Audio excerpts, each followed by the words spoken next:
Hello everyone, welcome to Simplistic Linguistics and my name is Jake. Today we're going to be covering everything you need to know about the Japanese language in 3 minutes or less. Enjoy.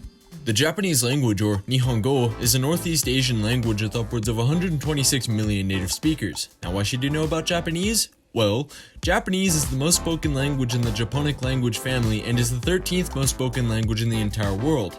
Japanese is also spoken by a small percentage of people in countries such as Korea, Taiwan, the United States, and Brazil. It is also spoken by many other households by families all around the globe, and that's why you should know about it. The history of the Japanese language is largely unknown, but there are theories that say Japanese and Korean share roots. There are also theories that say Japanese is part of a larger theoretic family known as the Altaic language family that also contains languages such as Mongolian or Turkish. However, this theory is widely debated among linguists and is not generally accepted. There are also theories that Japanese arose as a result of contact between the Yayoi people who came from the mainland and migrated to Japan about 3,000 years ago and the Jomon people who were already living in Japan at that time.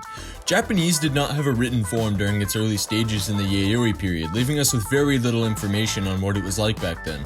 During the 3rd century CE, China and Japan established relations resulting in heavy Chinese influence over the next 600 years. Click up here to learn more about the Chinese language.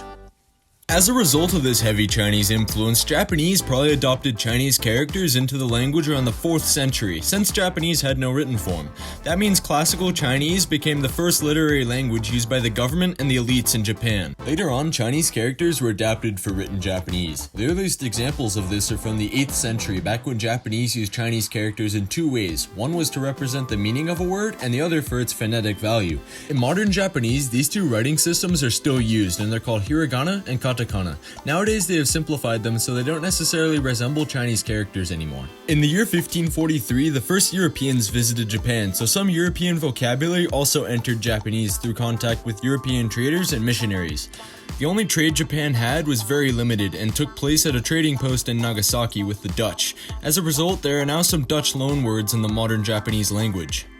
So, where can you learn Japanese and how hard is it? Japanese was ranked a Category 4 difficulty language by the Foreign Service Institute of the United States on the list they put together of the hardest languages for English speakers to learn, alongside other languages such as Chinese or Arabic. Click here for videos on both of those languages.